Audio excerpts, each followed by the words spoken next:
All right. So today, what we'll be doing is we'll be having our Unit 7 test review. So Unit seven's primary focus was on meiosis. Make sure that you know some of those key facts about meiosis, and then also being able to compare and contrast it with mitosis. And then afterward, we went into karyotypes and those different chromosomal misalignments. So first thing we need to make sure that we understand is some of those key factors in what meiosis is, and knowing these will actually help you out a lot with contrasting it with against mitosis. So, how many daughter cells does meiosis produce? It produces four daughter cells, and those four daughter cells are haploids, and the chromosomes are different. The reason why the chromosomes are different are because of crossing over, because of that genetic variation. What form of reproduction is meiosis? Meiosis is sexual reproduction. What are the female and male sex cells called? Well, a sex cell is just known as a gamete as a general term. But then a female sex cell would be an egg, and the male sex cell would be a sperm. How many chromosomes does a sperm cell have? So, if we're talking about a human, so a sperm cell, since it is a sex cell, has half the number of chromosomes as the parent's original cell. So in a human, we're saying that it has 23 chromosomes, just like the egg cell would have 23. What is it called whenever a sperm cell unites with an egg cell? That's called fertilization. And what that creates is that creates a new type of cell called a zygote, which is also a diploid because now it has two halves, one half from the sperm, the other half from the egg, creating together. What is crossing over? Crossing over is whenever homologous chromosomes exchange sections of their chromosome or of their DNA strands or their genes. And when does this occur? Occurs during prophase 1 of meiosis 1.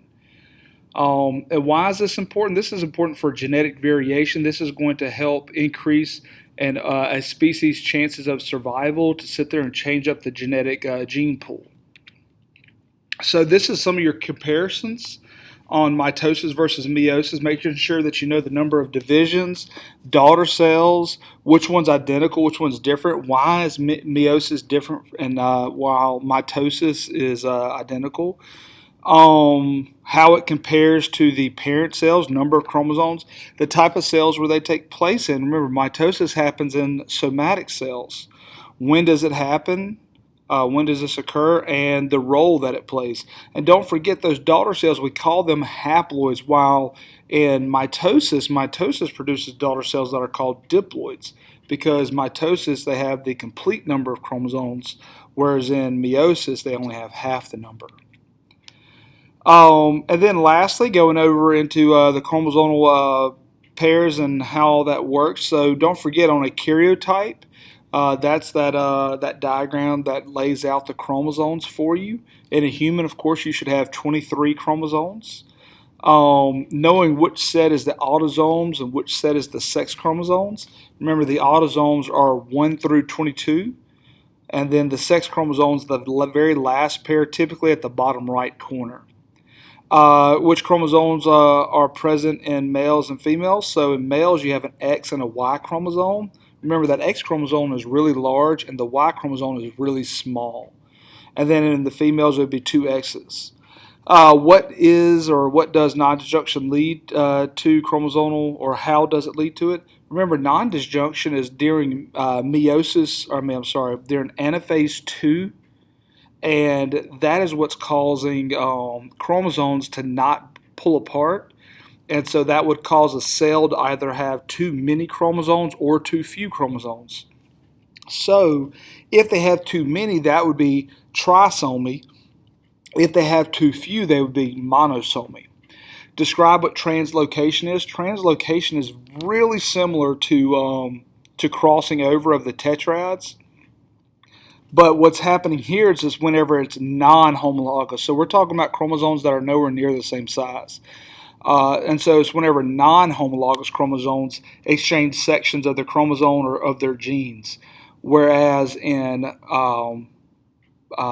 prophase 1, whenever we're talking about crossing over, it's homologous chromosomes that are exchanging information. And then make sure that you are able to read and break down and understand those karyotypes we went over.